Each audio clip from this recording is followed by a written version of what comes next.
Hi, Kankana. Hi. Hi. Uh, First things first, it is very surreal for me to be here.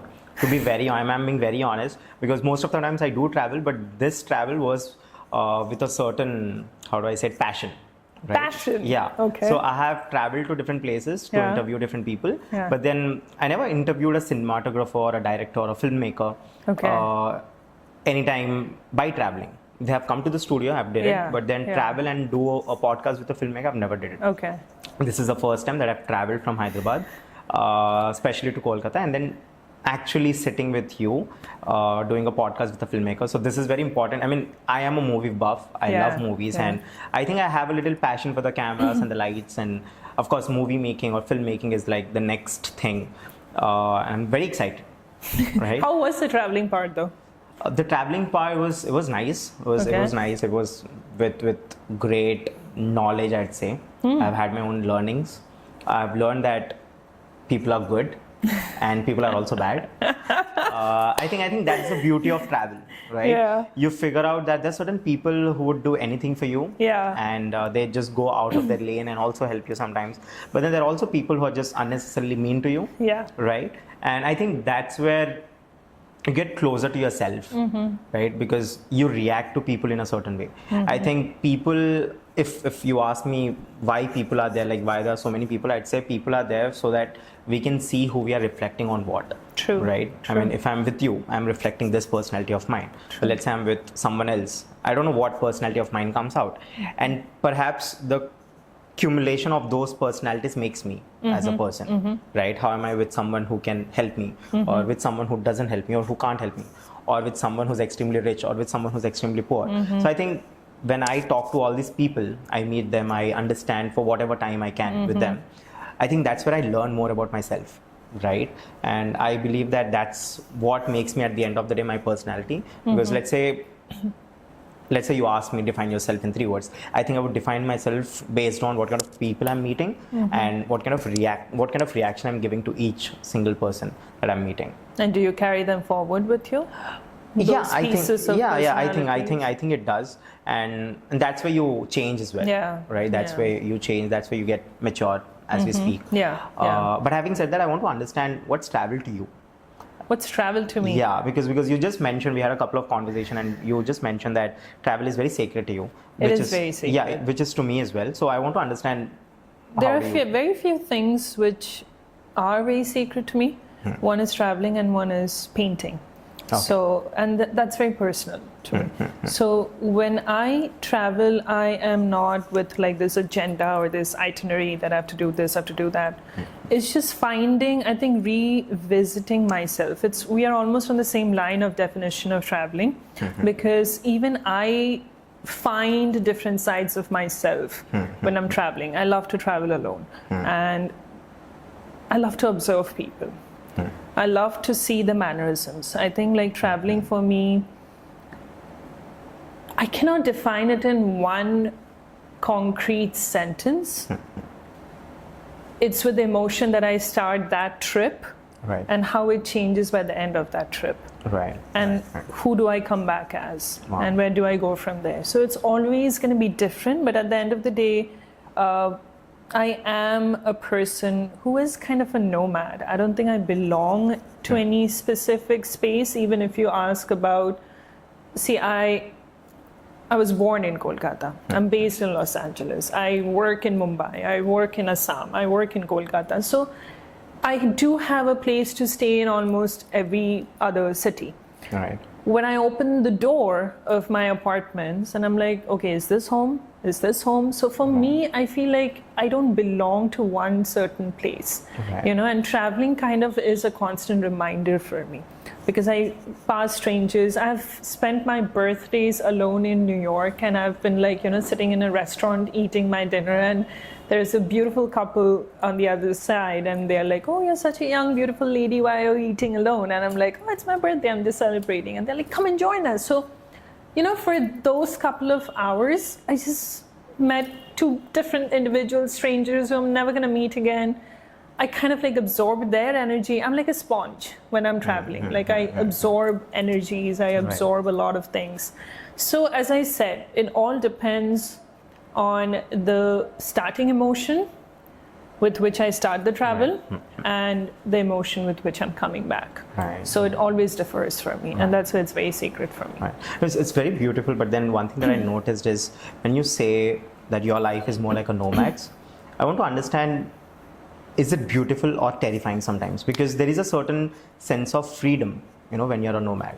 Like there's a certain sense of freedom that doesn't apply to what restriction means to in the real world. But then at the same time, there are also certain cons to it, right? So I want to understand your perspective on it. How beautiful is it, or how restrictive is it? Are you free? It changes with age, with experience. It changes. Initially, it was very scary when you get that freedom, when you're craving for something and then it's just given to you. You're like, now what do I do with it, right? So that's been the initial stage, and for me, it was a drastic change from like being a very protective environment, a child, the only child growing up, and then suddenly she moves to Los Angeles, and now it's like, okay, what do I do now? And then you figure out, you have a mode of survival, you make friends, you make family out of friends, and then comes the age, the experience, the responsibilities if you're the single child, and you do come back for your parents. So at this point, being a nomad at times do make me feel that, at times I do feel that I wish I had a stability somewhere. I'm not craving for a normal life. I don't even know what the definition of a normal life is. Right. If that is to mean like you check all the boxes that the society have created the list, then probably that's a normal life. That's not the definition for me. But I think nowadays it makes me feel at times that, I wish, I had that one space that's like, okay, it's mine and I'm settled and I'm here with my parents. But abhi wo jo hota hai na ki like, okay, now I'm in Kolkata, now I have to think that, okay, I have to go back in LA, and that there's a life waiting for me there and then coming back. So it's a mix of both, and I think change is the constant thing in life. Right. So whatever we craved for, my definitions have changed. I have realized so many things that I used to take for granted when I was here. By moving out and surviving in a whole different cultural land, So for me, being nomad, like not sticking to one space, will always be the same.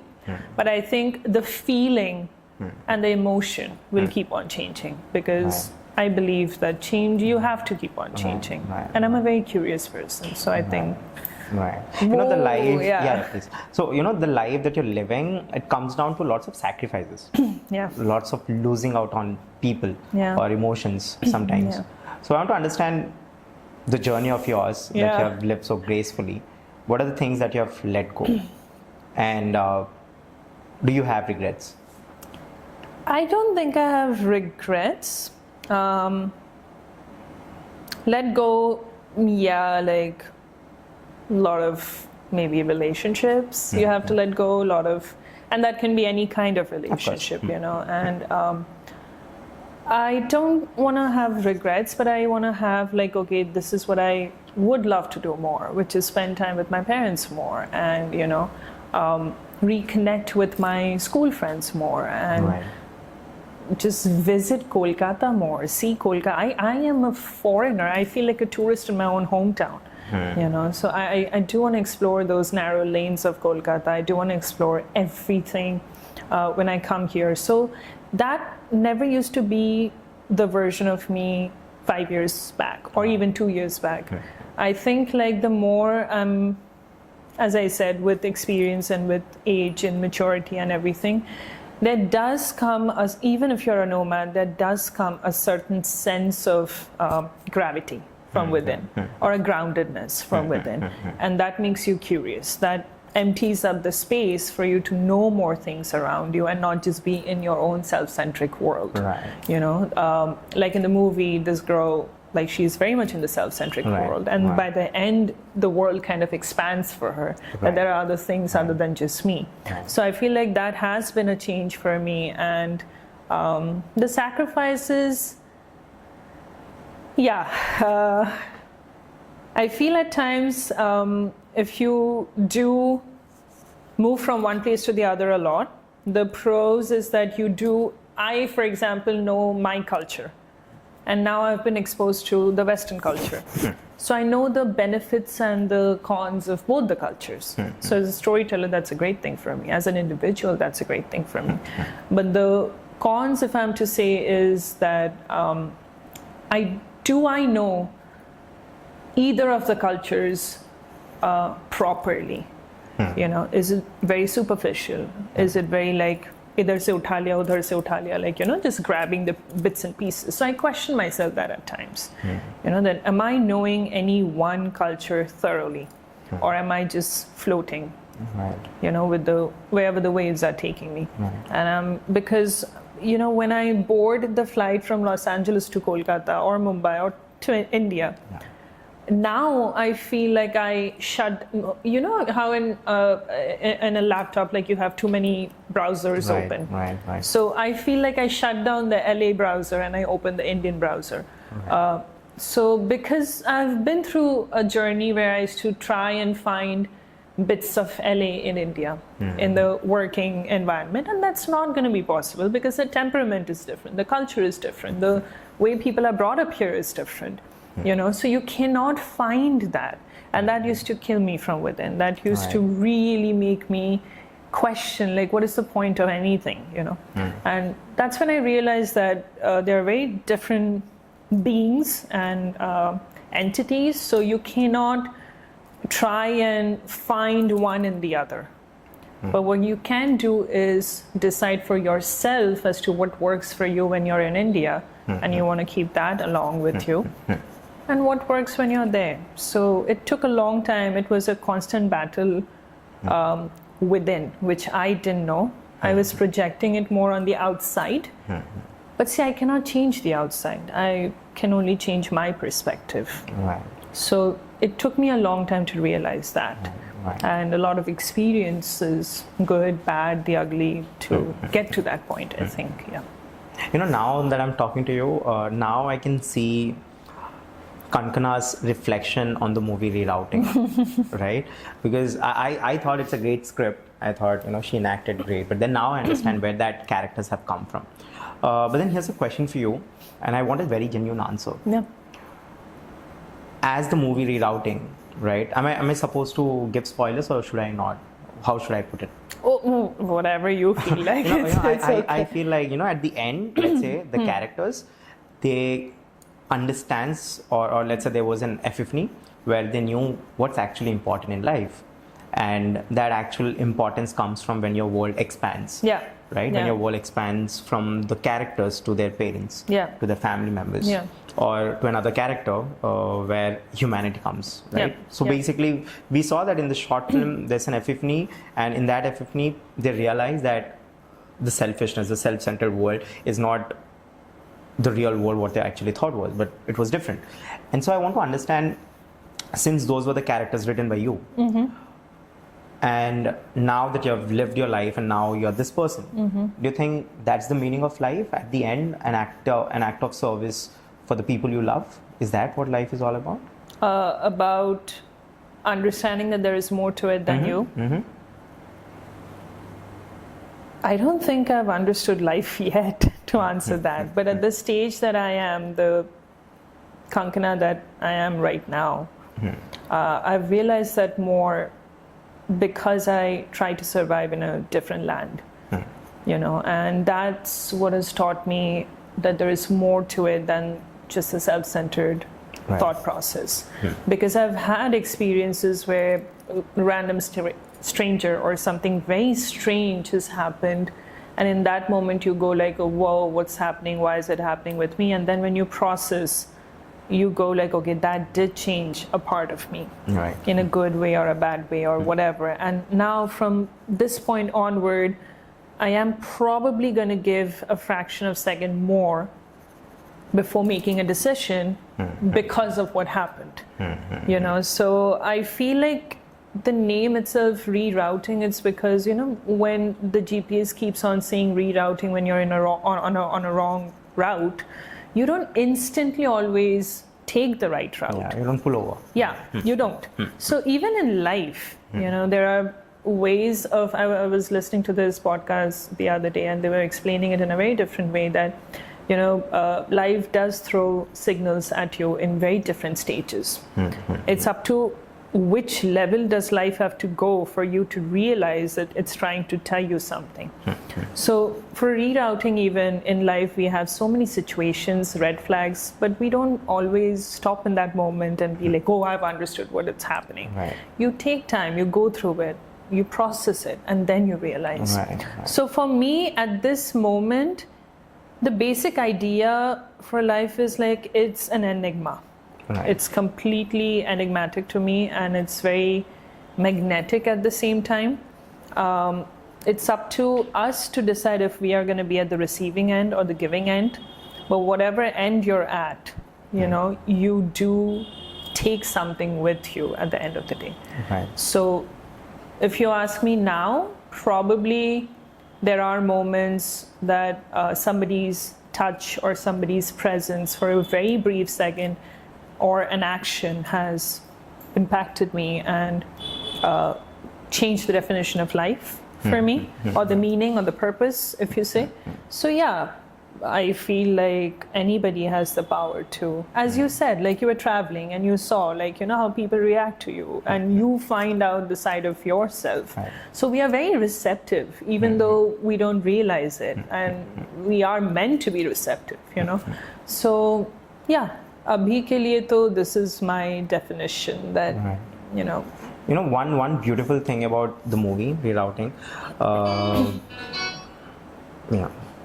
okay, so one beautiful thing about the movie is that, of course, as you mentioned, life gives you hints, right? Yeah. And it's very true, right? It gives you hints every time. I think the moment I saw your work, I think that was a hint for me to come here and talk to you. But then I also believe that you had a very happy ending to your short film. Right? I mean, of course, it's open for interpretations. Yeah. But for me, it was a happy ending. Yeah, for me too. Yeah, of course. Oh, then we are on the same lines. Oh yeah, absolutely. It was a happy ending, which could have been also not so happy ending as well, Yeah, right? yeah. Given if you decided so, but then you decided to give it a happy ending. And I just love the aspect of the movie where, of course, life was giving hints to the characters, to the leads, etc., for all of us. But then it's when do you take that turn, right? It's really important when you take that turn.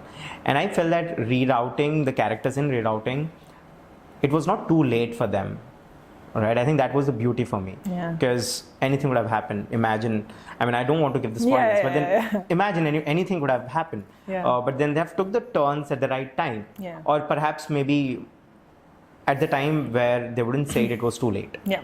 Right. So I love that fact. Thank you. So I believe that there's a certain transition that's happening in your life as of now.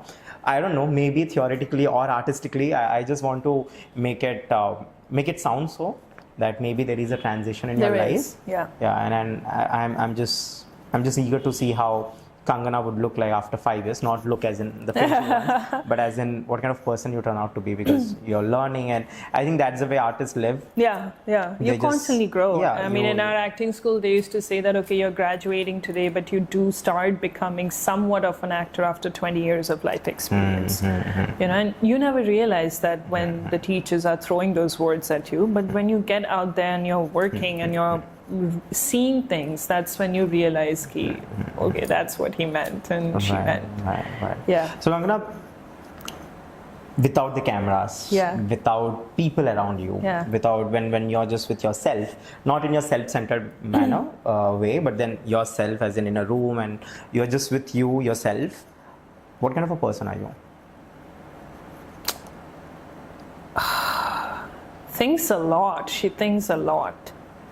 She tries to, like, look at this, I'm talking as if she's a third person, and that has become also like a habit, I think, down the line, because when I act and direct and I'm sitting with my editor, I'm like, can you move the girl from there to there? And he's like, okay, who's the girl? Like, it's you. But I love seeing it as a character and not just me. But I think, like, when Kankana is alone, this Kankana, she thinks a lot, and there's a certain amount of longing. I don't know for what. What? Okay. Exactly.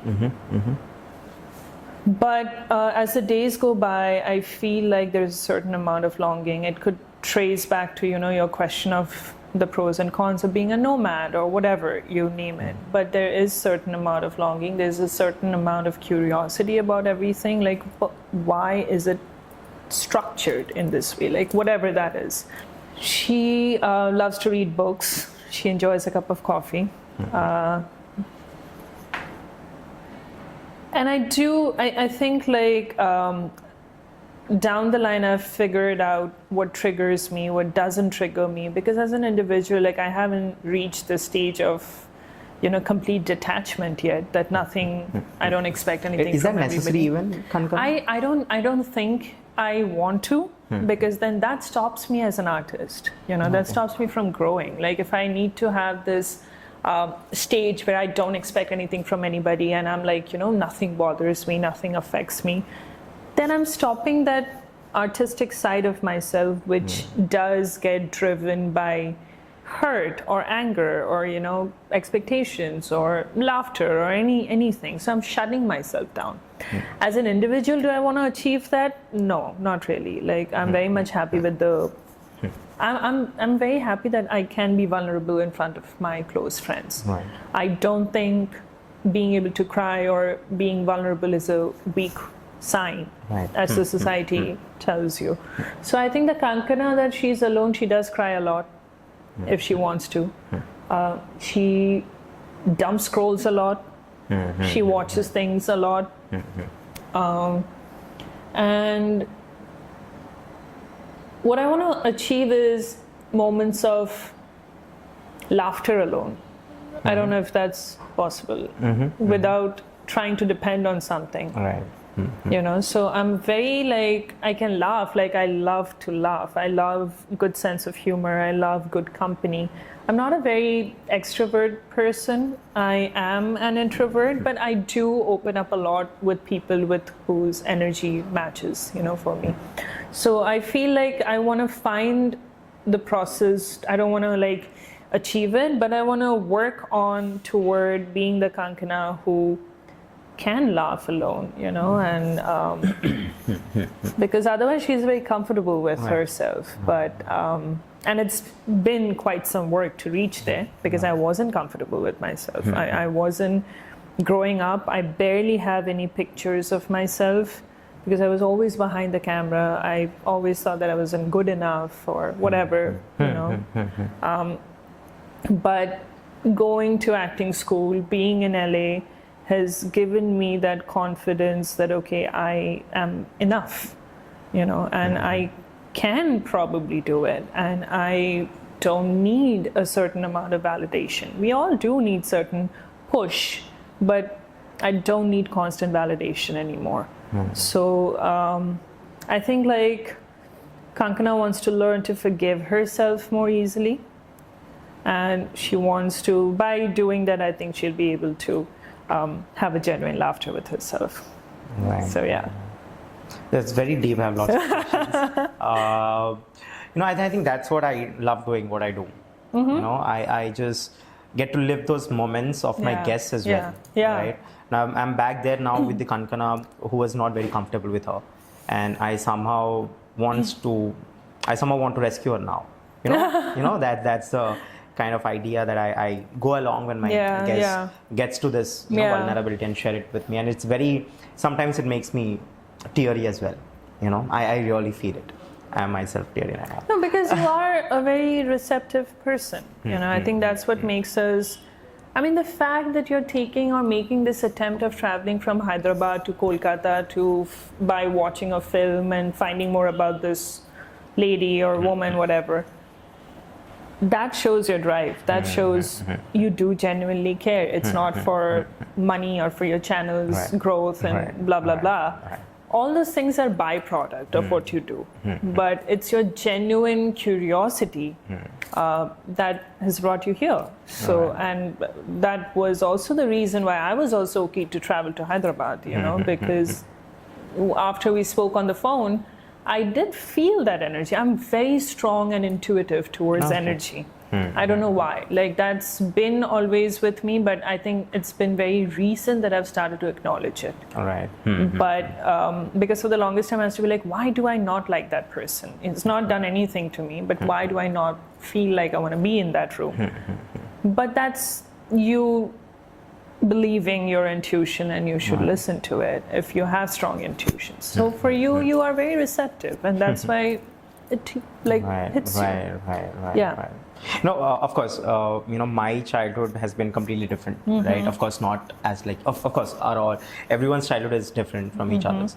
But then I happen to understand people's life is somehow navigated in their adulthood in whatever way they would navigate. I think it depends mostly on their childhood. Absolutely. And I mean, there are two ways. Either you learn something from your childhood and you try to implement in your adulthood, or you don't learn something in your childhood and you constantly are in search for that. Yeah. It can be validation, it can be anything. But then since you're not into that constant space of validation, which you used to seek when you were your younger self, I want to understand that transition of yours. How was Kankana back then and how is Kankana right now? Kankana back then was very insecure. Insecure about what? Insecure about everything, how she looked, her weight, her everything, her skin tone, because that's what you grow up listening to, not from my parents, but from the relatives. And if you're the only daughter in a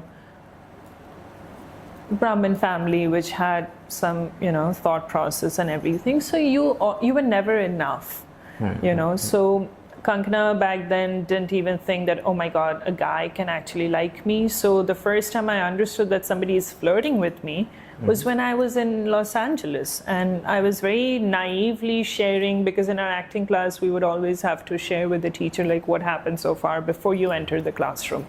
And I would share my day, and my teacher would be like, kiddo, he was flirting with you. And I'm like, no way. And I genuinely did not understand. And he's like, are you being naive, or you genuinely don't understand, or are you just, and I'm like, no, why? I mean, I still remember, I think my friend will know who I'm talking about, he'll forgive me. I still remember my friend, like, he took me out to a play. And it was my first time watching a musical, at Pantages in Los Angeles, and it's like the Broadway of LA. And I still remember my friend going, we are waiting for our ride to go back home.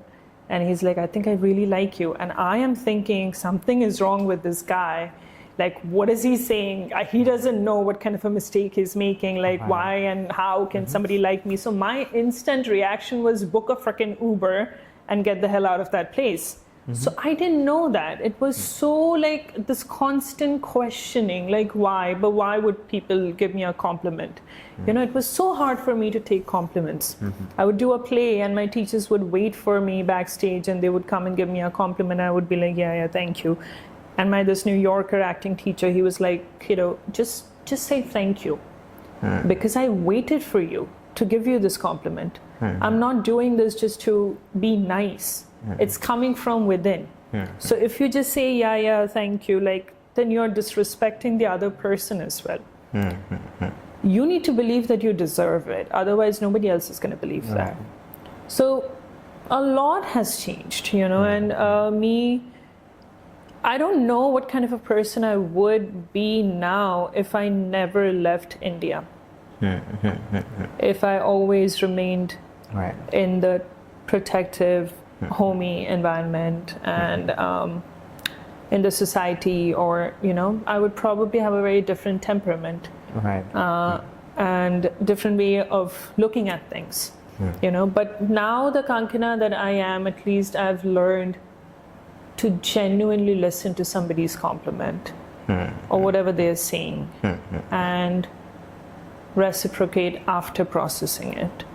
And I've become I always worry. The worry hasn't gone yet. And recently, like, a mentor of mine, he was like, you're constantly worrying. And I'm like, yeah, what do I do? And he's like, but don't stop that, because the day you stop worrying about anything that you're doing, that day you're losing the soul of it. then it becomes a job for you. It's not something that you want to do, so don't stop worrying. Keep it within you. And because you're worrying, it means that it means something to you, so don't ever let that go. So that was a huge thing for me to learn. So the Kankana now is definitely more, and Dave, I think like I'm rediscovering myself freaking through this process of rerouting. Yeah? Like Kankana, before, the director used to make movies and be like, oh, I don't need marketing. And I would just like go off back to LA and send my films to festivals. It would win, and I was very happy with that. But now with rerouting, after seeing the audience reactions, and as you mentioned, that there might be a transition in your life right now that's going on, and it is going on, a huge transition. And it's got to do with, my parents and their health and everything, because they are not growing any younger. So I'm also realizing that I need to come back to India more often. And seeing the response of rerouting from people, that's the first time I have ever seen a theater filled with people and pin drop silence, and then they forget to clap. Even after the movie is done, there's like silence. And then somebody is like, oh, we need to acknowledge, and then people clap.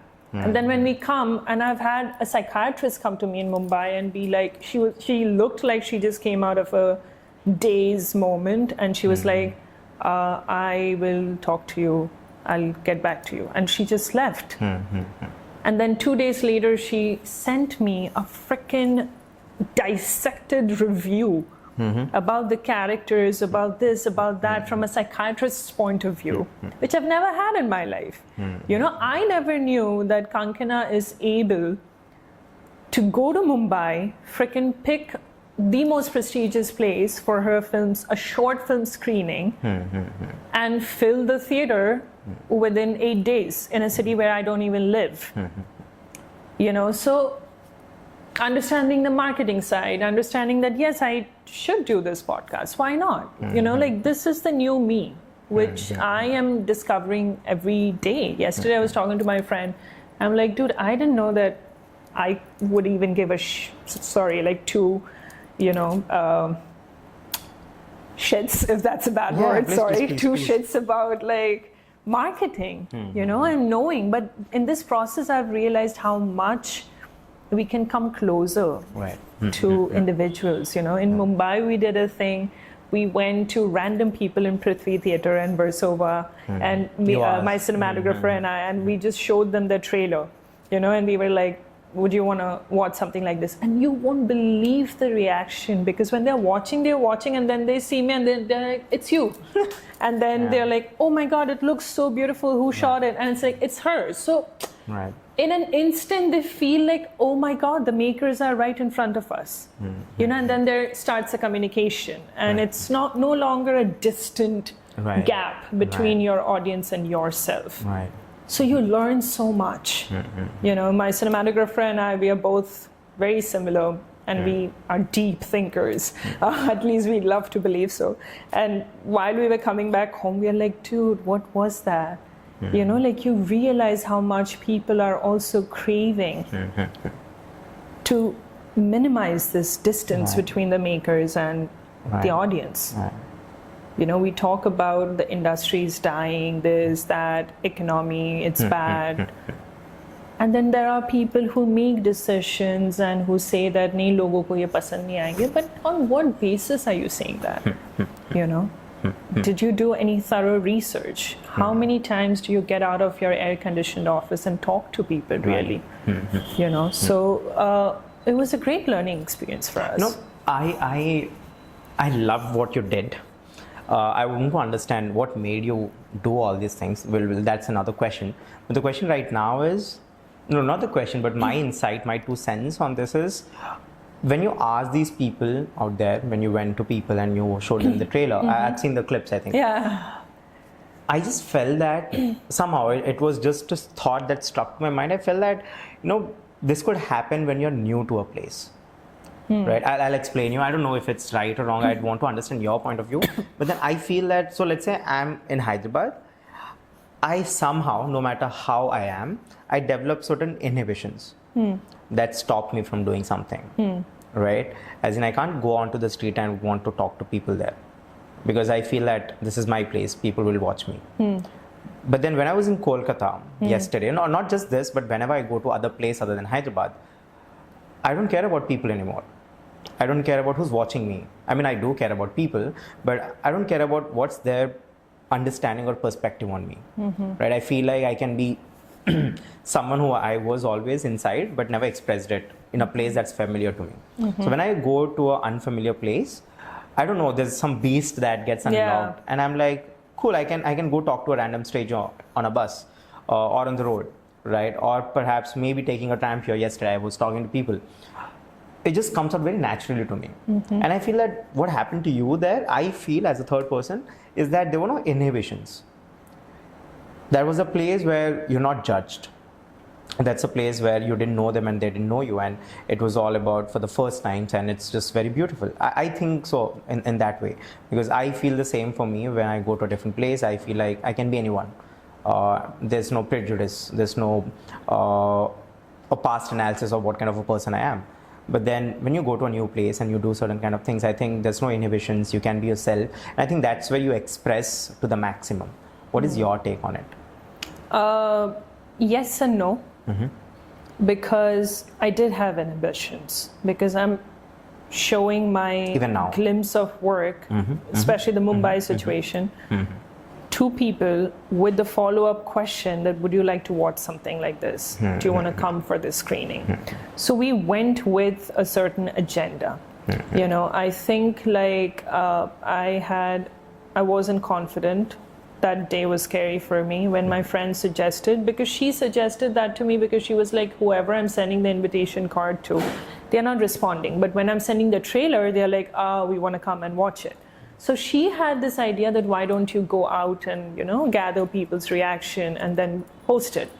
So it sounded amazing, and I spoke with my cinematographer and we were thrilled about it, but I was very scared. I was very scared because that would be the first glimpse for me to see how people who don't speak that language is reacting to the movie's glimpse, because it's in Bengali with subtitles, of course, but how do people react to it? In Kolkata, I think it would be much easier for me to do that because I know it's in Bangla, people will at least realize it. But I was very scared. And when the first reaction ended, from that point on, we were like, okay, we can reach out to people. Reaching out to somebody was like, I had this feeling like, okay, I'm going to have an upset stomach right now. This lady is very happy in her own zone. Why am I going to go and ask me, oh, can you watch this trailer, you know? And she'll be like, who are you, this weirdo? But one after the other, you open up. Right. So I think that's when the magic happens, when you actually reach out to people. Yeah. I think like Kolkata for me, you know, if this was me 3 years back, I wouldn't even do it in Mumbai. All right. So right now at this point, I think it really doesn't matter where I am. You know, it just doesn't matter anymore. It does when she's alone and she's processing the Kankana that's alone. But us moment pe, if I think with rerouting also, I have seen the reaction so much by this point. And I somehow had a feeling that if I could do this film the way I wanted to, it won't, I'm not saying it's going to be great, but it will be something that people will take away with them. Like I kind of had the feeling by the post-production stage of it. So seeing that somehow come to life also helped me take, as a director, you're a single parent. Your film is your child. You know, everybody moves on, but you remain with your child. And if you see the potential in your child, then it's up to you as to how far you're going to push for the child to flourish. Rerouting has been one of those, you know, for me. And also because I do want to come back and work more in India. And so like, you know, having a stamp, and because I've directed before, it's not that, oh, my first directorial, so I'm pushing it.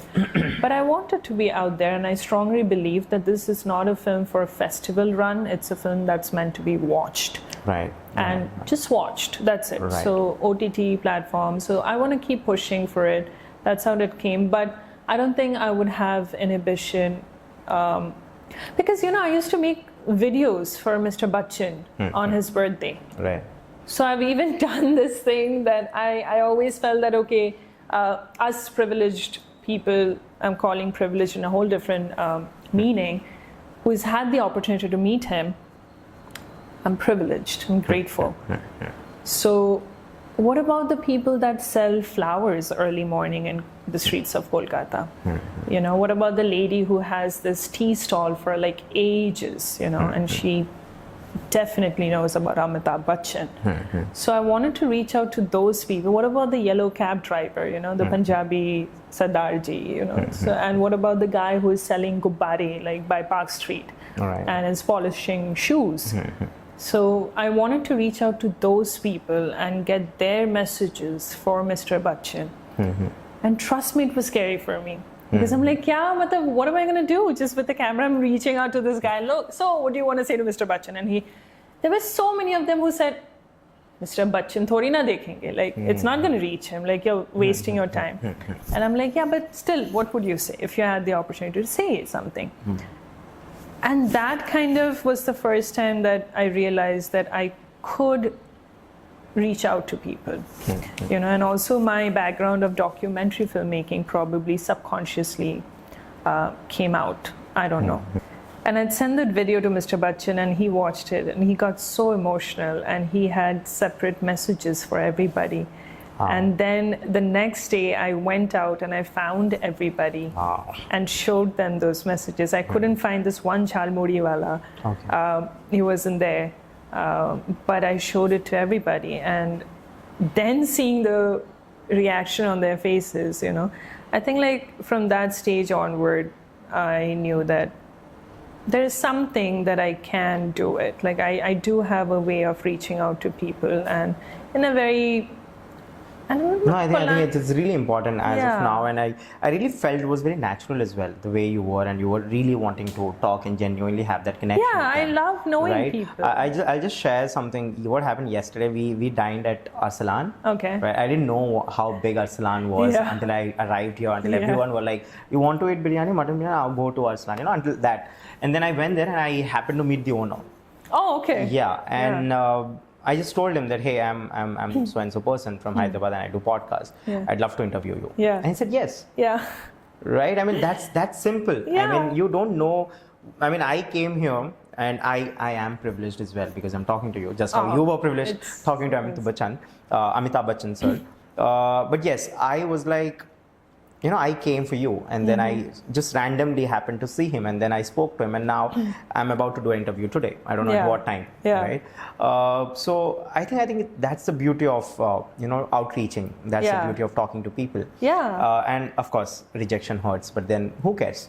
The worst thing, like I remember for my first documentary, we were on the set of KBC, and by that point I was rejected by the names of Kolkata because I was an absolute newcomer, and I was doing a documentary on a subject matter which is in India when men pray to goddesses, and why do they prey upon women? So that's like the complete thing. So a lot of people just said no.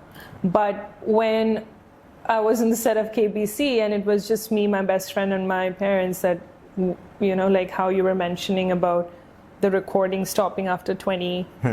So I had a Nikon D3100, which would stop like after every 15 minutes, And so I was very ashamed about it, and it was my very first work as a director. And I had the opportunity to ask Mr. Bachchan if he would want to be a part of the documentary. But in my mind, my answer was already ready. He's going to say no, he's going to do this, he's going to do that. So we stop ourselves. My best friend, she went backstage and she just somehow managed to convey to Mr. Bachchan that she's doing a documentary, she's really shy, but I think she wants to reach out to you. And he apparently had said to her that ask her to send a synopsis, to my office. And she came back and she says this thing to me, and I'm like, "Arey, aise bola hoga, just to shut you up." Even then, my mind is so good at shutting myself up and creating scenarios that it's all negative. I didn't want to send the synopsis, but she made me send it, and I was like, nothing is going to come out of it. 10 days later, we are in the this very famous mall opposite of our college, Sri Shikshaatan. And everybody knows us in that mall because it's right across the street. And so we are shopping, blah, blah, blah. And I get a phone call and I see 022. I'm like, that's Mumbai. You know, and I'm just like looking at that phone and she's like, pick it up. And I pick it up. And on the other side, it's like, hello, Kankana, this is Rosie, Mr. Bachchan's assistant. And he loved your synopsis and he wants to know when you're free. And the shrieking shrill that I had in that mall, like I think everybody thought that she's had a heart attack or something. So I'm just like, you know, that's the day I think my best friend, she always made me or taught me this one lesson that yes, it's hard and it's out of my comfort zone, but the worst that can happen is a yes or a no. Right. There's nothing in between. Even if somebody is saying that I'm going to think about it, that's not a no yet. You know, we keep on saying, oh, it's going to be a no. Oh, what is he going to think? Oh, what is she going to think? So we are creating scenarios that don't even exist. You know, so again, the present Kankana is the one who would just go and, you know, reach out and ask and be like, sure, let's do it. You know, the present Kankana is the one who checks her Instagram request section every day. Because, you know, if I'm calling Mr. Bachchan my mentor, that man has the time to take out and watch my film or come out every Sunday to meet his fans or write letters back to you. So how can I not do that? How can I not give back something? You know, I'm not that busy that I cannot pick up your phone and be like, if somebody is calling me, Dee, can we please meet for coffee? Like, I loved your work. I would love to do that. You know, I'd love to talk to people. And a lot of my friends are also like, why are you so accessible? And I'm just like, it's not about being accessible. It's about being grateful that somebody is, because I started as that fangirl, you know, otherwise I wouldn't be here today. So that's the least I can give back to the society. So, and I genuinely want to do that. So, yeah. Well, thanks for sharing that. But Kankana, I have this. I mean, thanks for reminding me. I wanted to talk about this. Your documentary. Is that your first documentary? My very first. My very first work. Wow. Yeah. Women preyed and preyed upon. Yeah. What was your mindset? What actually happened to you? Why did you do that? Because I have not seen the documentary. I don't know where to find it. I'm really sorry. I tried finding it. Yeah, I'll send you the link. It's a love and hate relationship with that documentary. So basically, I have actually tried every one of yours work to see. I have seen couple.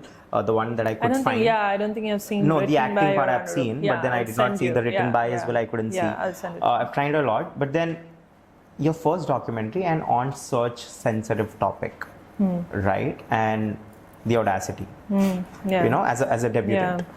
I want to understand your mindset back then and why did you do this? You know, I wanted to do that as my final film, graduation film, but it was, the university was like, rightly so, that it's a very controversial subject matter. You need a lot of things to be taken care of. So they didn't allow me to do that. So my final film was on rehabilitation of cancer patients, like, you know. And both my parents are related, they are oncologists. So that's why I did that.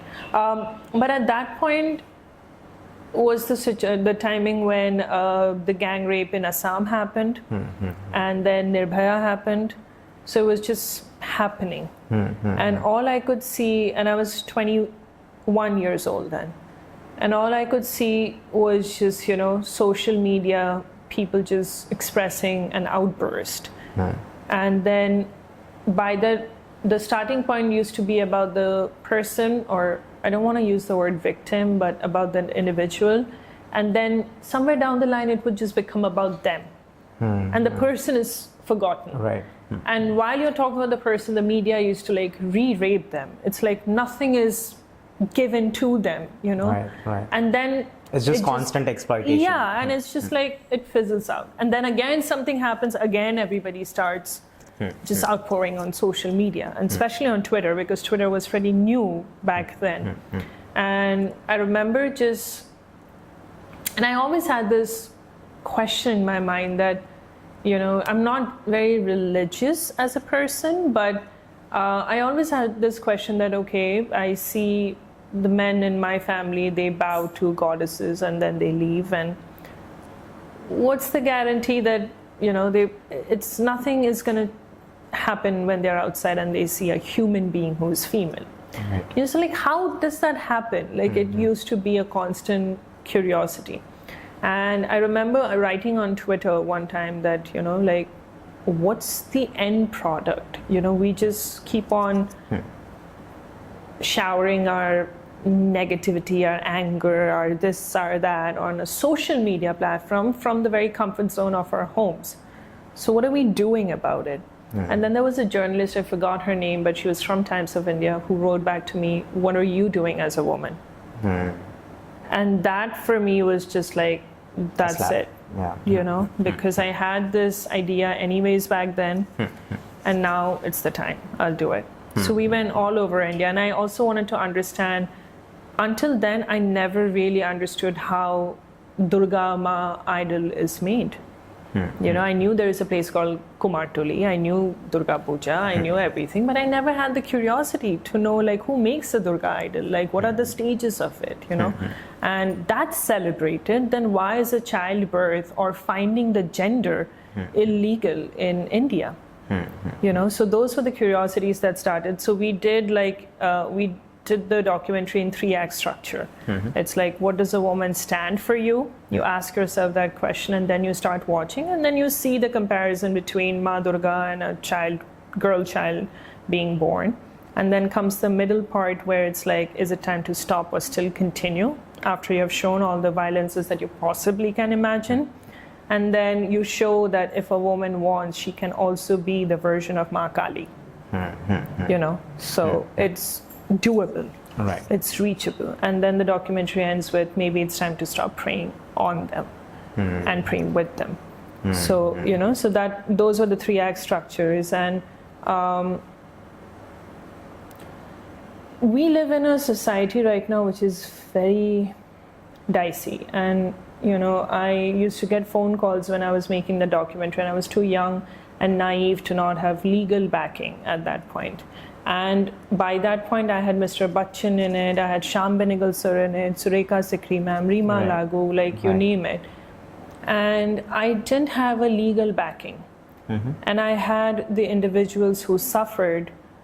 I used to get rejected. There is a very haunting case in Barashat, Rinku Dash, like her name was Rinku Dash, and she was molested while she was coming back home, and her brother was stabbed in front of her, trying to save her. And I remember when I used to go to her place, she would refuse to meet me, completely refuse. And on the 6th day, I would keep going to her place with my dad. And on the 6th day, her mother, she called me and she's like, I want to talk, because I also lost a son, and I've lost my daughter that night. So I have the right to talk as well. Did she say this? She said that. And she said, I want to talk. So she was the first one who spoke. And then she's understood what I was doing, and then she's like, I'm going to talk to my daughter, but don't stop coming back. And we kept on going to her place. And then this one day she asked me one question, that are you going to use this as a piece of entertainment like the media did with me? And I was like, no, like, you can say anything that you want. Right. I won't even be in the room. And nothing is going to be edited. So I had given that platform to them, and they did pour their heart out. Like, there is a section in the documentary where she just stares directly at the camera for a good 1 minute. And you cannot look into her eyes as an individual of this society. And we did not edit it. Like, what's there to edit? So I used to get phone calls at that point from men who used to say, okay, you're doing a documentary on violence against women, but what about the violences that happen with men? And I was too young to understand, or too, not rebellious, but too high on this adrenaline that what violence, you know? What possibly could happen to you guys, that kind of a thing. But growing up, experiencing other situations, I have also realized that in our society, women who are supposed to speak up, they don't speak up because of the societal norms, or you know, another woman saying ki, okay, but isn't it good that he's at least giving you attention? You know, what's the point of making a big deal out of it? Just adjust, learn to adjust. So we are constantly spoken in a tone by another woman that maybe it's your fault, you know, maybe you should look at it this way. So they don't speak up, who should speak up. And then there is another section who misuse the rights, and men do suffer. You know, so I at this point have seen both sides, like first-hand experiences. I've seen it. So at this point I question constantly, like, what's right, what's wrong, you know, are we losing humanity? Like, what is it at the end of the day? So for me, it doesn't matter anymore about violence against women or violence against men. It's about violence against humanity. So if Kankana was to make the documentary now, it would be so different. Because somehow I feel whatever happened after making that documentary was very political and a backlash, and that was the very basic reason why I had to leave India in the first place. Because Really? it became overnightly like famous. It was just like, you know, when Bachchan writes, like Mr. Bachchan is writing a blog about you, media finds you. You know, so before even I understood what media attention is, I was just known everywhere. And so I had a backlash and suffered a lot, and so I had to like leave India, and that's why I went to acting, because I didn't want to direct anymore.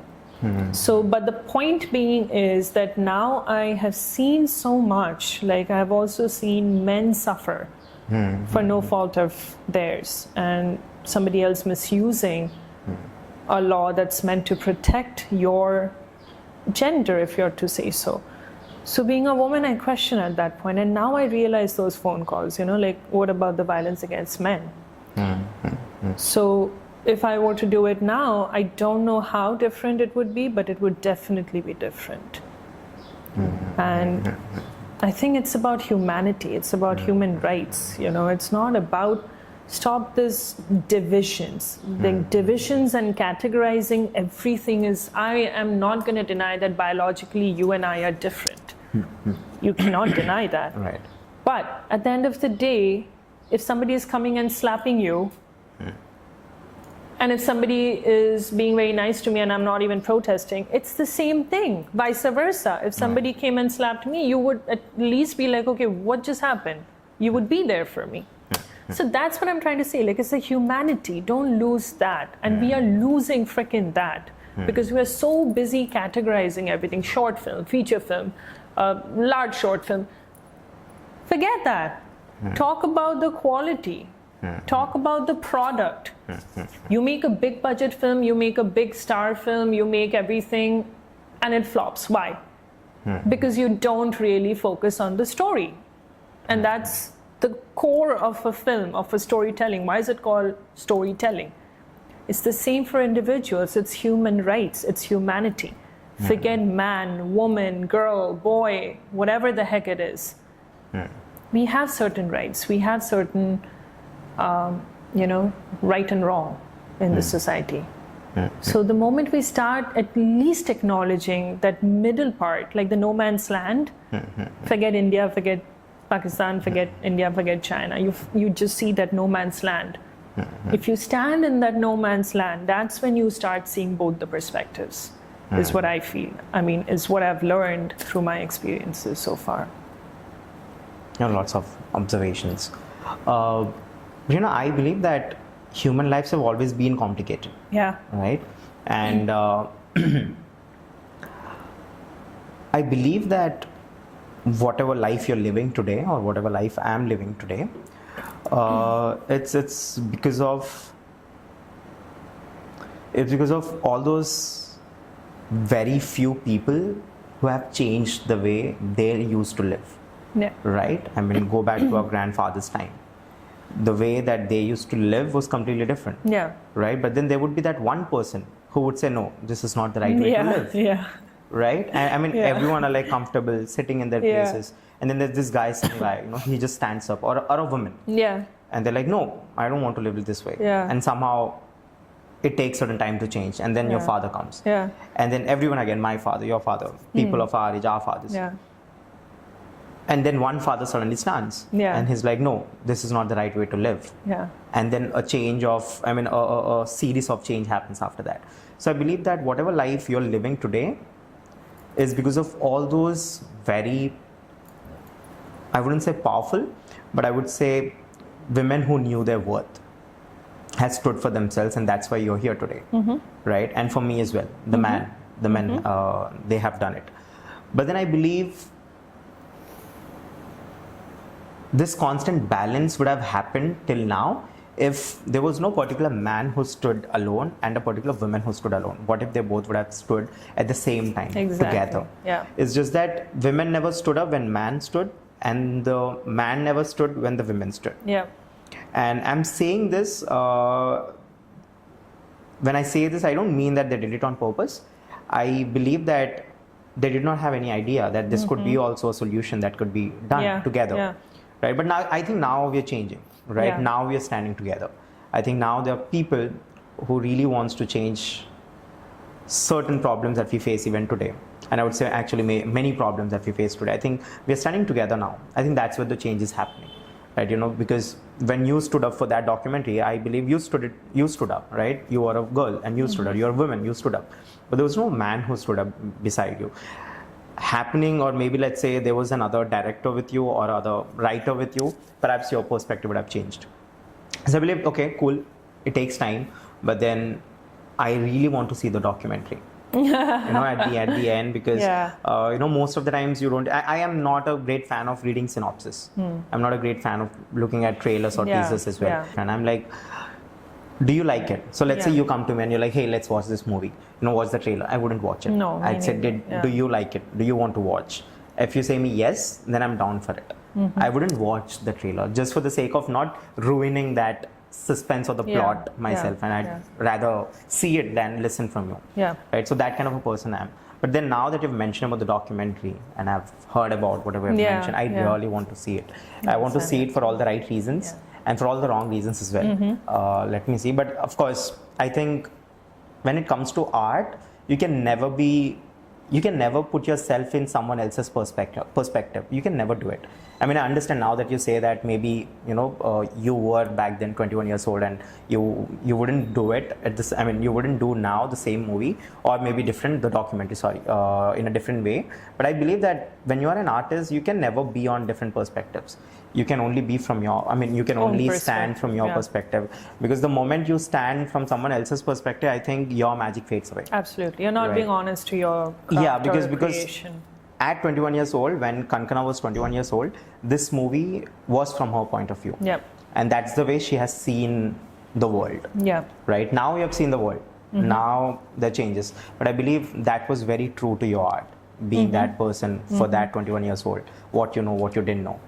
But then I really want to watch the movie. I'll send it to you. I'll send you the other stuff. Yeah. There are lots of things, Kankana, and I don't think that there's just really enough time for us to talk. There's just so many questions that I want to ask. But having said that, I want to understand, what has been that one thing that has changed you as a person? As in a drastic change, things that you have relearned, unlearned, and somehow you're here today.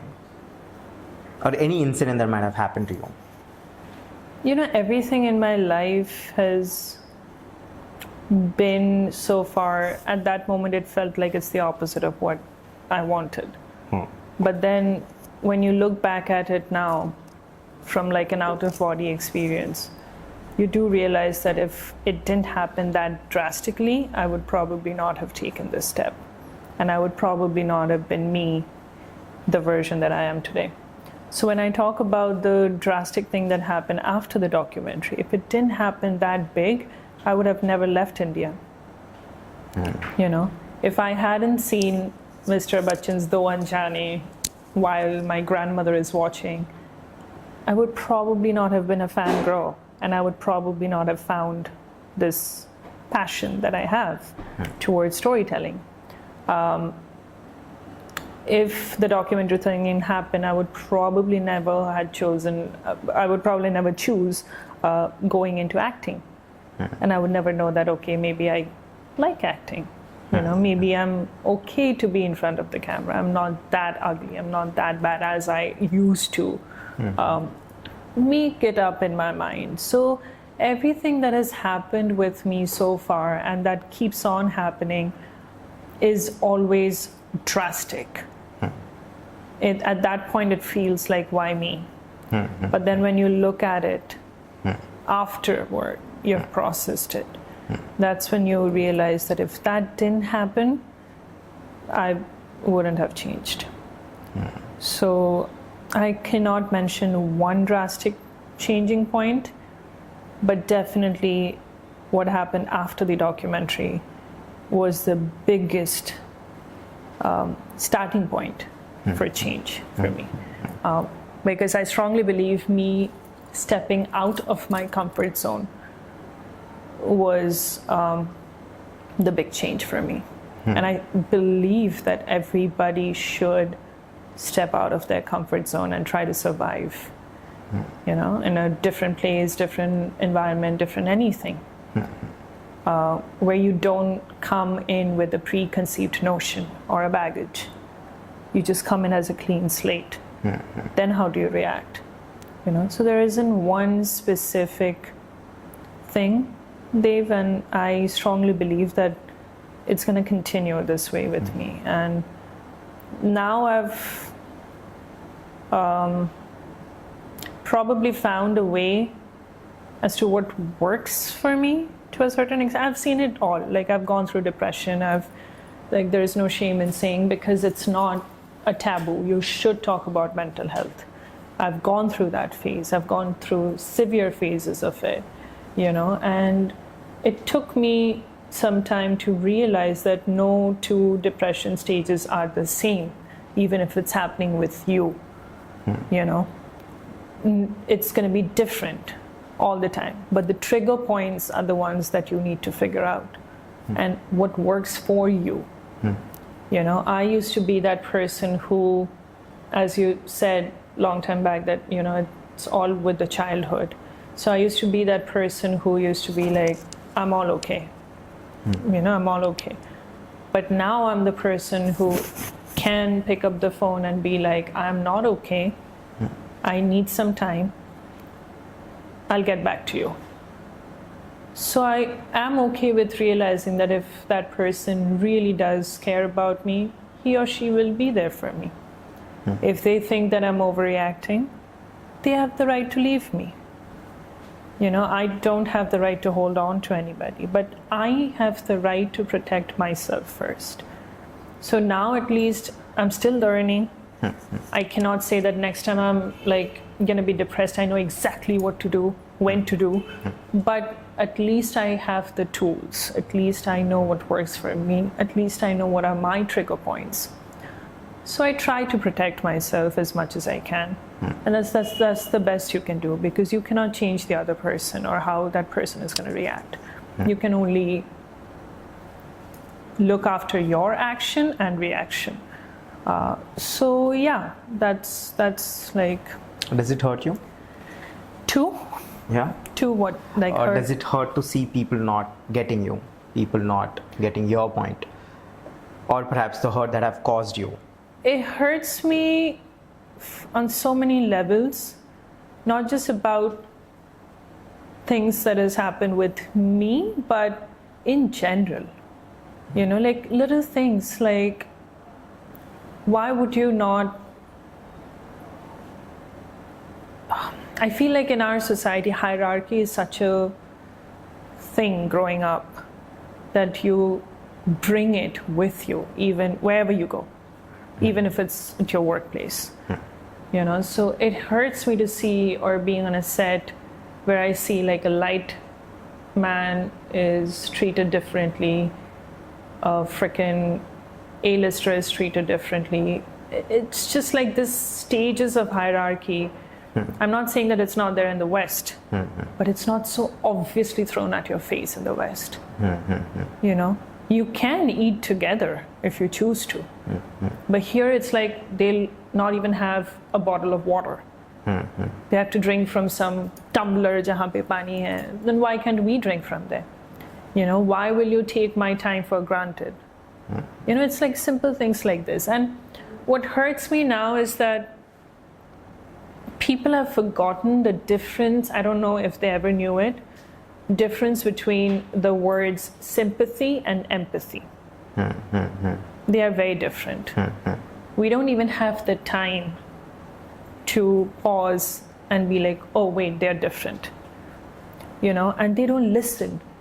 What hurt me the most during my depression phases was like when a person is depressed, I'm just sharing my experience. And somebody is trying to reach out to you. You kind of shut down. You avoid telephones, you avoid messages, emails, everything. But deep down, you do want that one person to come and say to you that, hey, I'm here just to listen. Because if this cup is so full, Dave, and you're here that, oh, I'm here to listen, and then even before I finish my sentence, you're giving me suggestions, so you're pouring more water into it, it's going to overflow. So the best thing for me is to like just throw the water and be like, you know what, I'm happy with this empty cup. So I'm going to disappear. So people don't listen. And I think by going through that phase of depression, I have learned how much do I listen when somebody's sharing with me anything. It has made me a better listener. And in the long run, maybe a decent director and an actor. Because acting is about listening. Direction is about listening. But I feel like we are hearing. There is a difference between hearing and listening. Hearing is I'm going to wait for Dave to finish his sentence so that I can pour in my sentence. And listening is what you're doing right now. You know, so that is what we are missing. And mental health is such a taboo in our society. It's high time we change that. You know, it's really high time. Like, done and dusted. Like, you're talking about a generation where social media and everything is so accessible to you. You know, how can you not address something like this? And then when somebody commits suicide, you go, "Arey, you could have reached out to me." Really? It was in front of you, happening every day. What did you do? Nothing. And then when that person is gone, even then we are blaming it. I had the opportunity to see an amazing heartfelt play in LA. It's called Suicide Notes. The play was a minimalist play. It was just 4 different actors just on stage reading suicide notes of people who've left behind a note before committing suicide. Different age group, different profession, different everything. You won't believe the common thing that is there in every note other than the helplessness is that they feel like their back is stuck against this wall. They have no other point or direction. And now their point of view is that my building is on fire, my room is on fire, and I'm on the 26th floor. Do I stay here and burn, or do I jump and have a hope that I'll survive? That's the kind of thought process that goes on, because they don't see somebody coming in with a bucket of water to stop the fire or make an attempt to stop the fire. You know, so that's the point that they choose. That was a common thing between every age group suicide note that was presented in that play. And that also helped me realize, you know, it has changed me as a person when I am offering myself to somebody who is probably in need of a listener. You know, and by doing that, I'm not going to be like, "Arey, look at me, I've done it for you." No, you genuinely care about that person and you genuinely want to be there. Not for how big of a person you are. So it's high time that the society talks about it. It's high time that we can talk with our own parents about it, with our own friends, with our own life partners. I've had friends who go like, okay, her depression was too much for me, so we broke up. So like, no. This comes down from from lots of internal, how do I put that? I sometimes stumble on words. Internalization. It feels like you have somehow gone to the deepest levels of understanding yourself. It feels like you have just been there. You have been there and tried to dissect each and every emotion. And it's not very normal to find people like this, to have gone to those kind of depths, dissected, understood, and then being vocal about it. The moment you are here today talking about this makes me realize that what kind of pain you must have gone through, what kind of understanding have you came with, and how you being so flawless when you're explaining it to me. It comes down to journaling, it comes down to understanding, it comes down to nights where you can't sleep when you want to, it comes down to times where you would want to pluck your hair. It's too much for me. I'm sorry. No, it's like, you know what, I feel I have realized one thing, Dave, that there is no point in pretending. I'm a very socially awkward person. You will never see me at parties. Like, I did a Bollywood film with Rajat Kapoor and his very recent directorial project, and it was in Lonavala, an ensemble cast, and I was the only newcomer in that group, and every night they would have like some sort of gathering. I never showed up. I never did. Rather, I used to live with the crew members. I used to stay in the hotel where the crew members stayed, and I enjoyed having that one-on-one conversation with 3-4 people, and that was it. So I have realized that when I go to a big gathering, I have to create a character for myself, because otherwise I won't be able to survive it if I have to go for anything. And when I come back home, I feel like I've kind of bluffed myself by doing that. A lot of people do say that because of this habit of yours, so many people do probably know you, but you don't go out there, so how are they going to notice you? If that's the criteria of noticing, then probably I'm going to be left behind. But I'm okay with that. I cannot pretend anymore. Like, I cannot, because the Kankana who is alone really dissects those things. And she gets mad at herself for pretending. Because I've done that all my childhood, all my adulthood. You talked about regrets. Probably, yeah, I do have regrets that I didn't do the mistakes that I was supposed to do at a certain age. Everybody should make those mistakes. Because that age group is for that mistake. Right. Make it, learn it, from those mistakes. But I always wanted to be a proper and grow up way before my age, be more matured. I was always drawn towards older generation, and I still love it because they have nothing to prove. They come as they are. They have lived their life, they've seen it all. They have nothing to prove. They are the most honest generation. We have this constant idea that we have to prove, we have to do something. What if this happens? What if that happens? But they don't have anything to prove. And that's why even during my depression stages, I used to feel more comfortable being around older generation.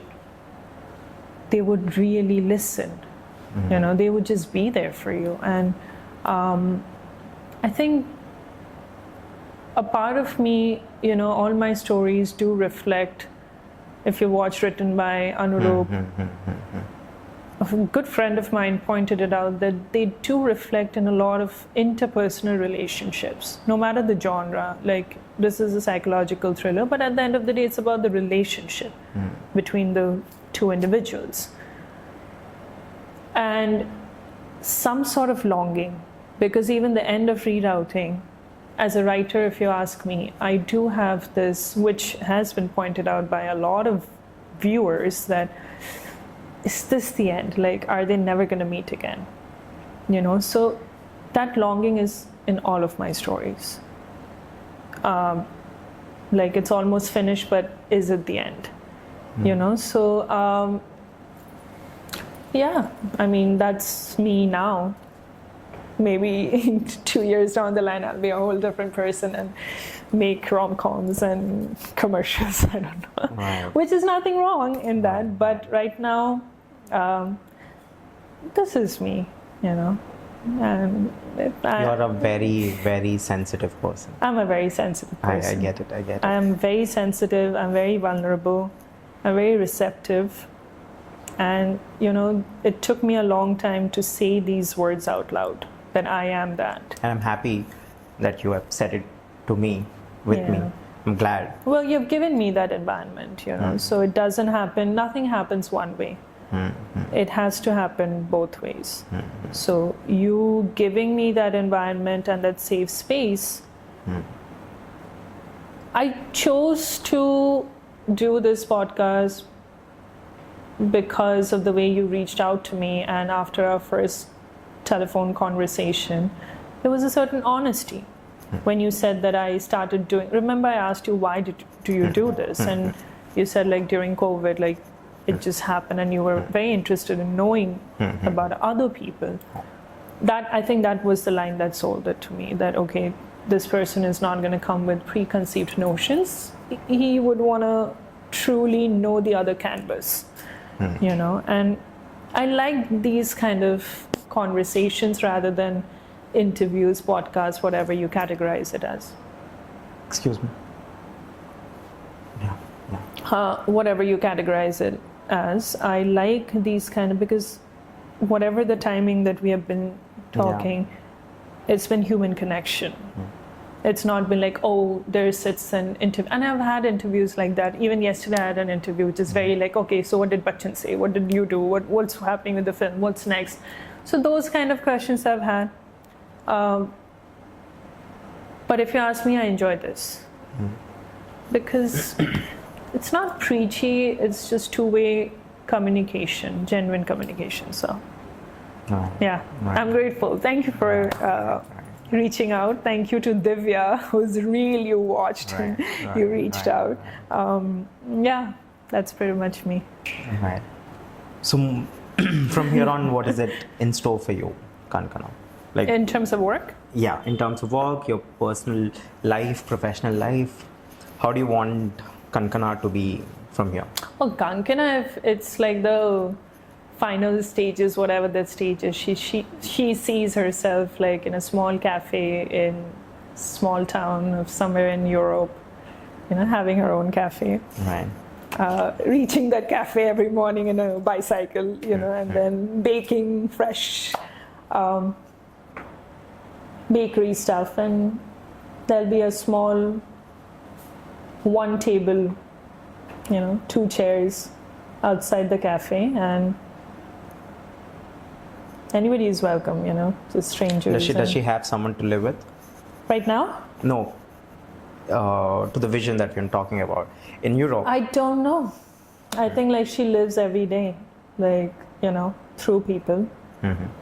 I don't know if she'll find somebody and have a so-called I live with this person, but she'll definitely never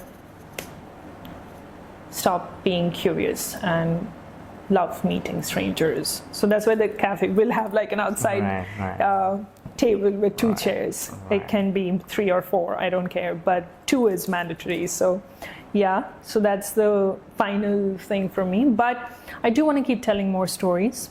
And direction, I know, the more I'm directing, the more I know that it's going to be very limited for me. It's going to be very specific for me, because I'm a kind of a director who I want to be able to say, if somebody says, why is that shot that way? I want to be able to say, because of this reason, which has something to do with the story, and not that, oh, the producer wanted me to do it.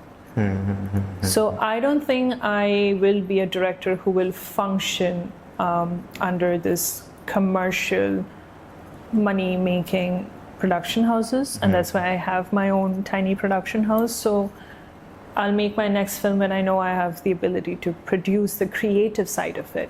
And then anybody can come in and join the process of marketing. But the creative, I need to have that liberty. And I'm not a writer, I'm a director who writes. Right. So I want to act more because I love the idea of finding, see, when you're getting a character, a ghost or a spirit doesn't enter your body.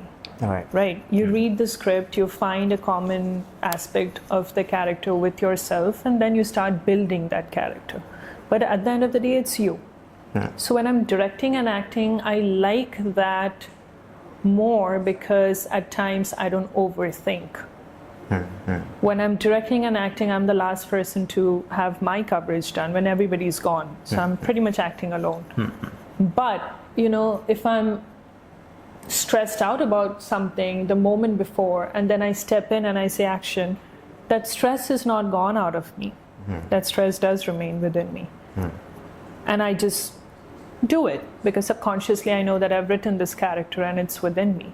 But if I were to just be an actor on that set and I was stressed before the moment of action, that stress would show in a very different way.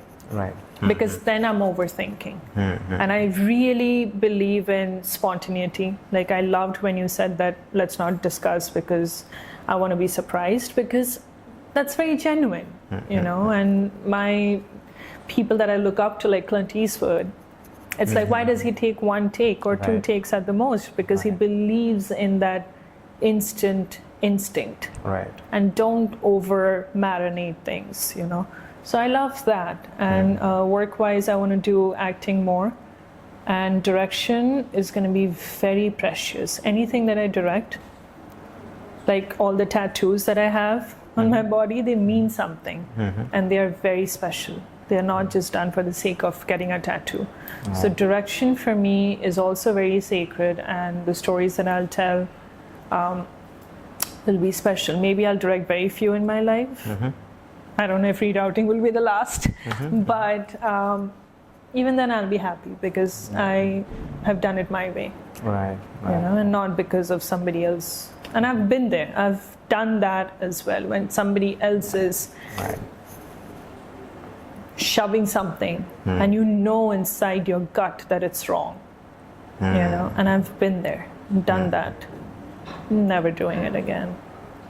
I'm really happy, but at the same time I really want to see your commercial movies. I'm just wondering what kind of movies. I acted in an Assamese film, full-on commercial film. It's called Ogniban. It's releasing November this year. And I got picked up by the writers at this film festival where Malti, one of my other acting projects, were showing, and we won there. And so these two writers, they just came. Maltese is under the dark one, right? It's a little darker. It's black and white and. No, I'm not talking about the cinematography. I'm talking about the movie. Yes, it's on infidelity, if you were to say. But it's not my direction. I know. Yeah. But you know, I tried seeing lots of movies. I have just went, copy pasted and put it on Google. I couldn't find much. Because they are still competing in festivals, so they are like under Vimeo protected links. Correct. So tonight you'll get like a list of everything. But I want to see you directing a commercial movie. I just can't pinpoint what you'd be doing, you know, at this point of time. I think I would love it. But this Assamese film, like I thoroughly enjoyed acting in it because, you know, as an actor you have those check boxes and I've hit it all.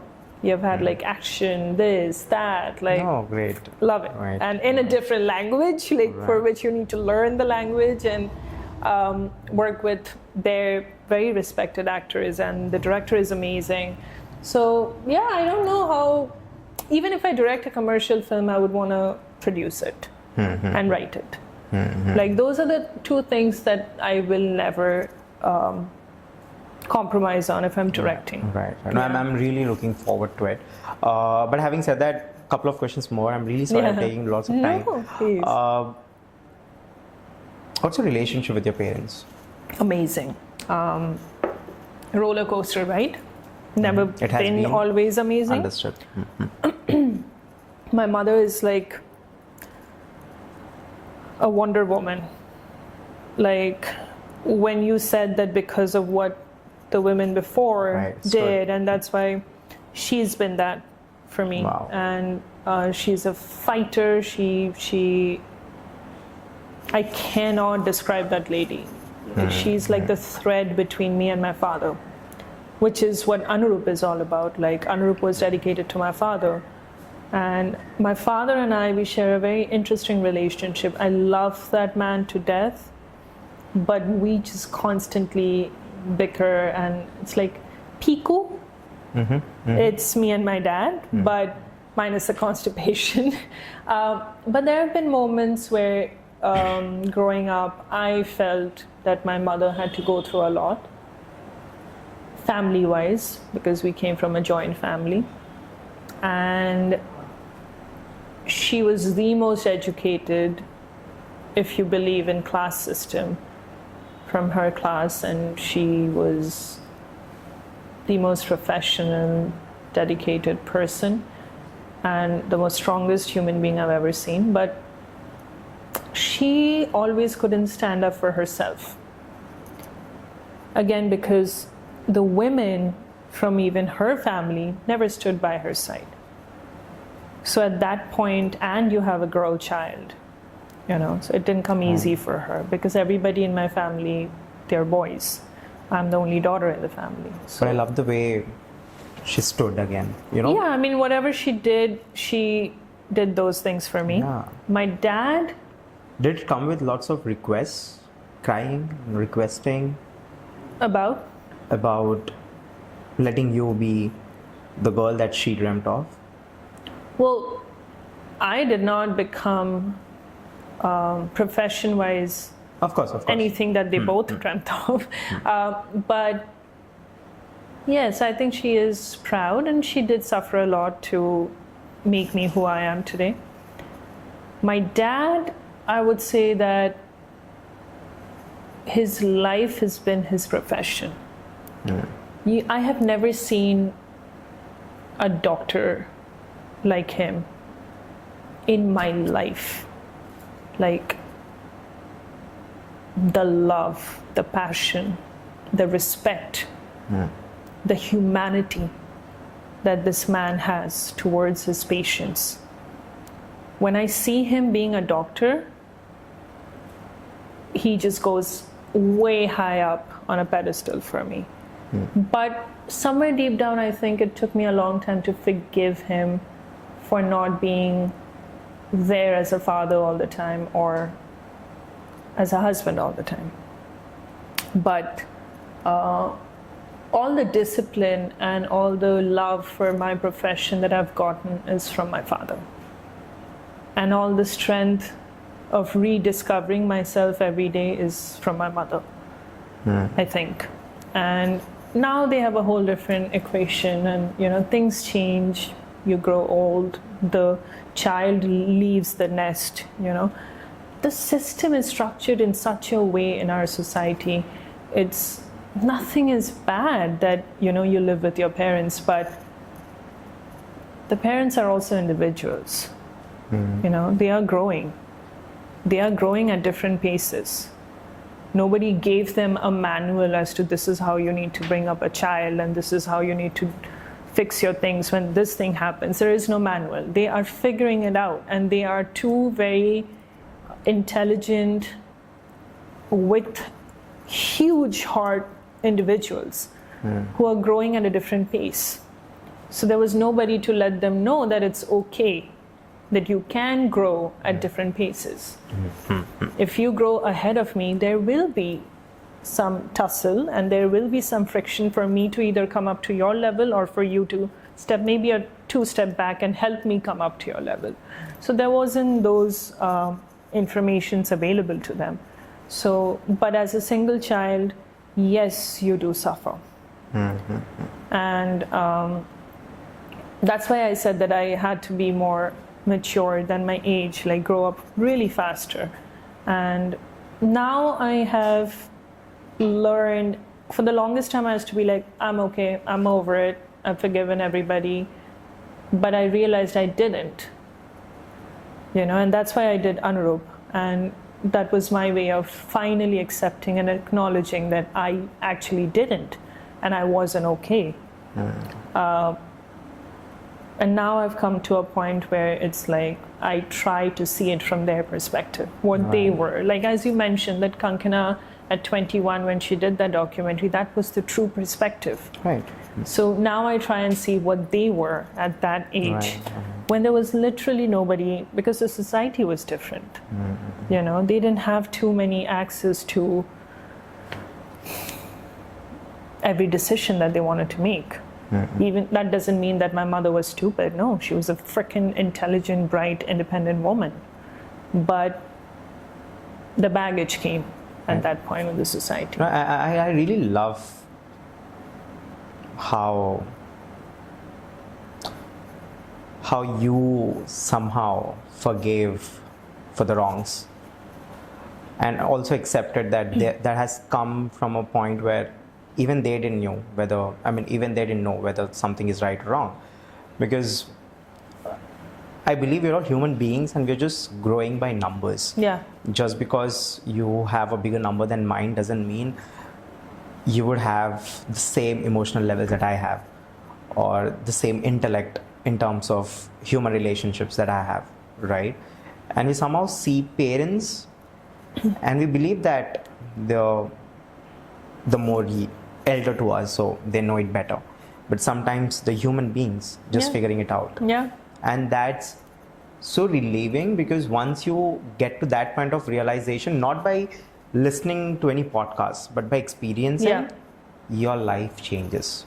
You really don't. You can listen and then it goes out, but until and unless you go through it, I don't think it ever really installs in you. Right. And the other thing is,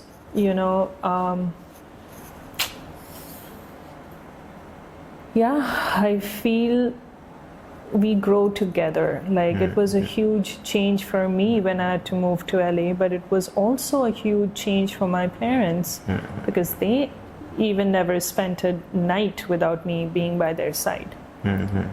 So I had to see their growth as well, and I am happy to say that I'm proud of them. Right. And I've realized that age has nothing to do with maturity. Right. It has not, because you're elder to me, I have to listen to you because you are right, I'm wrong. No. Right. Maturity comes from experience. Right. Age has nothing to do with it. I really find our father's generation, I don't think I'm much younger to you or much elder. So our fathers or our parents, I think that generation is by far the most trickiest generation. Yeah.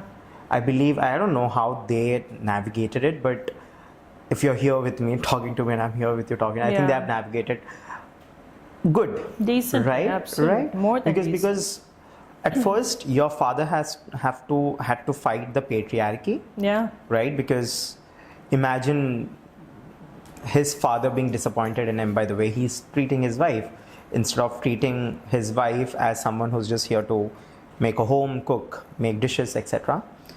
But then he didn't do that. He saw something more in your mother, right? And for him to to be constantly judged by his elder brother, let's say, if he had one, or some uncles or aunties or grandfather, I think he did pretty well. Oh, right. I mean, he stood by the fact that I don't want another child just because you want a boy. I'm very much happy with my girl. So, I mean, how many did that at that point? Right. So they did really good. Right. No, I really feel they were very tricky, because one side they had to take care of the patriarchy. Yeah. Right. And the traditional thought belief system that we all have in terms of Indian society. And at the same time, they had to match up with you. Yeah. I wouldn't call you a rebel. I would call you someone who wanted to be understood. I think your fight was to be understood, not to be a rebel. And if it sounds to be a rebel, then so be it. I think like that's a cycle, circle. Right. I mean, wanting to be understood. If I stop at this stage, or this is my way of dealing with it. But if you cross that boundary, then you become the rebel. So it comes with it. Right. But I don't think I've crossed that. I mean, deep down, maybe I have at certain points, but as you said, like I think like I am very sensitive, very sensitive. I observe. I'm like, my teachers even used to call me like, you're a sponge. Like whatever we say, you're taking it all in. I used to be at my acting school like from morning till like closing time because I loved it. I loved it. When did you start filtering it out? Filtering what the out? Ones that you want to be in and the ones that you want to flush out as a sponge. I don't think I learned it yet. I don't think I've reached there yet. But it remains with me. The hurt even remains with me, and that's when the alone Kankana deals with it. And then I can say that I've at least learned how to acknowledge it, because previously I never acknowledged it. And any change to happen, it starts with acknowledgement. So I feel like I've reached a point of acknowledging it. I have a long way to go. I mean, that's progress as well. Yeah, 100%. But I have a long way to go. So yeah. Right. Yeah. But having said that, it was great talking to you. Same here, Dave. And you have no idea how many questions I have to ask. But I don't think we have enough time, and we'll just go on talking to each other. It was great meeting you as a person. Same here. I mean, you are beautiful. Thank you. And I think that comes down from my part, where I'm not acting, because most of the times I have a little bit.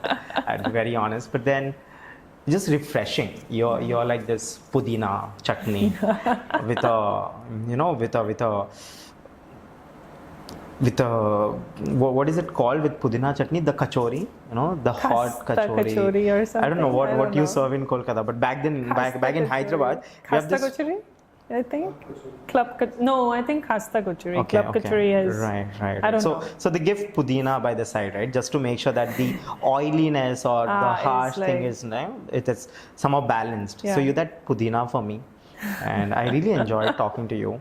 I don't think I've ever heard anybody describe me that way. That's amazing. Yeah, so you had that freshness, Thank you. With pudina. So did you, and that's what brought out. So as I said, it's always two ways. So right. And I'd love to meet you again. Same. And I think this was by far one of those podcasts where I let my guest speak for so long, because what I do is I interrupt most of the times. I'm like, why is this? I have lots of questions, like a very curious child. But I don't know, today I had to listen to you because it was all about you today. Thank you. And I loved every part of you. The ones who forgave, the ones who had to suffer, the ones who had to make amends, and the one today who's sitting here. I think I've loved every part of you. And there was some part of me who wanted to go back in time as well, to protect, to help. But then I believe that's how you grow. Yeah. It's a hard world. Your platform, like I feel like I get so many messages every day, that I'm an actor, I want to work with you, I've been listening about you, finding out about you. And it kind of hurts that I can't help them, I think I want to use your platform to say this out loud, but not to sound preachy. It's coming from very genuine concern and love. For all the people out there, like, who keep on questioning how do we do it, and if you really believe that you want to tell this story, just find your tribe. I was very lucky to find my team, my cinematographer and my editor. They are my backbones. And backbone actually, but I want to say bones because they're equally supportive. And once you find your tribe, everything is possible. Do you think like marketing rerouting has been all flowery for me? No, I cry at night. I doubt myself. I'm very lucky to have this brother figure who I constantly, now what? I'm constantly like struggling. But what I want to say to the people who want to tell stories is like, don't give up, because it's easier said than done. But I'm saying this to you guys because I've been there. I've given up multiple times and I've come back again. But don't give up. Find your tribe. Tell your story.